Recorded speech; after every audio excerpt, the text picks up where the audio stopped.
حضور علیہ السلام پر جب حکم ہوا کہ ہجرت کرے، ہجرت کسے بولے جاتے ہیں؟ اپنا مال و متاع، گھر، سب کچھ چھوڑ کر وطن سے چلا جانا،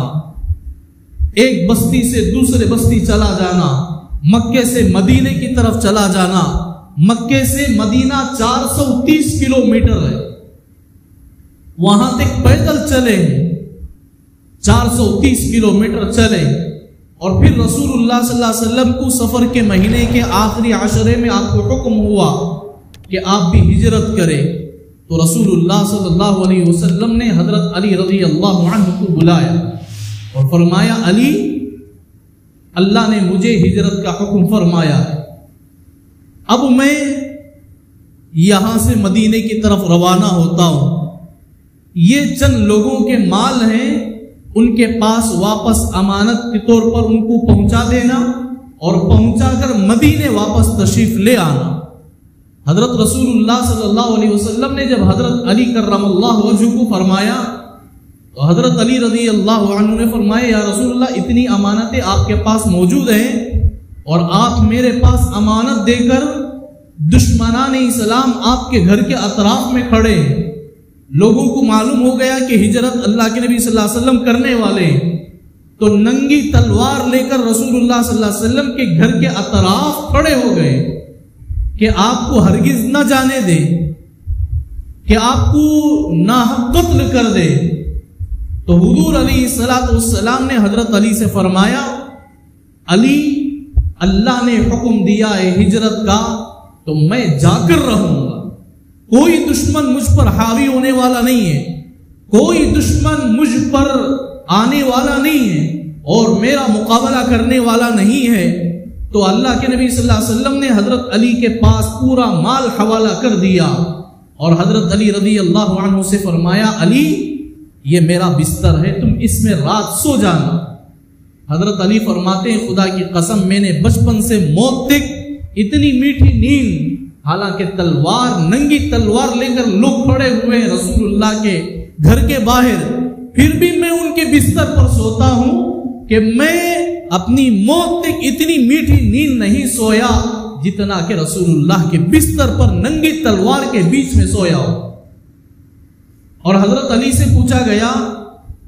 کسی صحابی نے، تو حضرت علی نے فرمایا، مجھے یقین تھا کہ میں کسی بھی حالت میں مدینہ جا کر رہوں گا، کیونکہ رسول اللہ نے فرمایا کہ علی، تم امانت دے کر واپس لوٹ کر مدینے کی طرف آ جانا۔ مجھے اتنا یقین تھا کہ میں دشمنوں کے ہاتھ سے نہ مارا جاؤں گا، کیونکہ رسول اللہ نے لفظ مدینہ کہہ کر اپنی زبان سے نکالا ہے، تو میں مدینے میں جا کر مروں گا، اس سے پہلے نہیں مروں گا۔ تو حضور علیہ السلام نے حضرت علی کو الوداع کہہ کر گھر سے نکلے، دروازہ جب کھولا تو دشمنان اسلام باہر کھڑے ہیں۔ اللہ نے حکم فرمایا کہ آپ سورہ یاسین پڑھیں، آپ ایک ہاتھ میں ایک مٹھی مٹی لے لیں اور سورہ یاسین کی بالکل آدھا صفحہ، فَهُمْ لَا يُبْصِرُونَ، مختصر آدھا صفحہ ہے۔ حضور علیہ السلام کو حکم فرمایا گیا کہ یا رسول اللہ، آپ اتنا پڑھیں اور پھر یہ مٹی اٹھا کر دشمنان اسلام کے سامنے ڈال دیں۔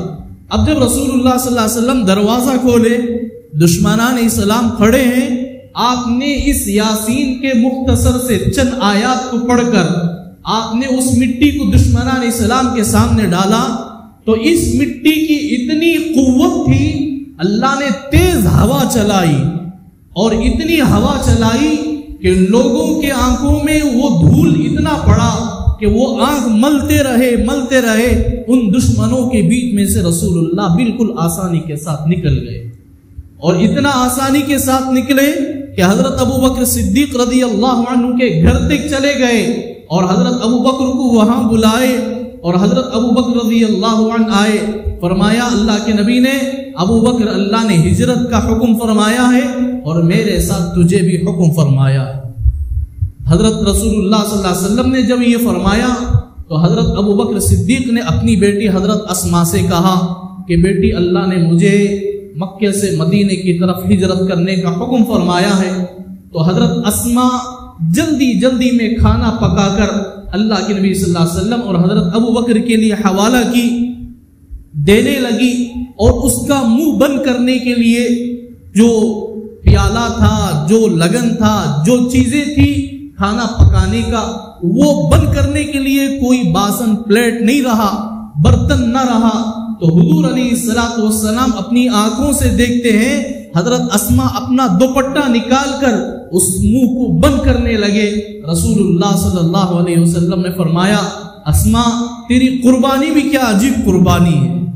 تیری قربانی بھی کیا عجیب قربانی ہے۔ یہ اللہ نے حکم فرمایا کہ رسول اللہ کو ہجرت کرو، اور ایک فرمایا رسول اللہ کے ساتھ ابو بکر ہجرت کرو۔ اللہ کے نبی فرماتے ہیں، اسماء تیری کیا شان ہے، تو ہجرت ہمارے ساتھ نہیں کرتی ہے مگر تیرا دوپٹہ ہجرت کرتا،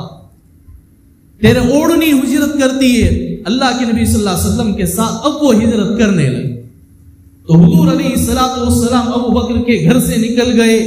غار سور کی طرف چلے گئے۔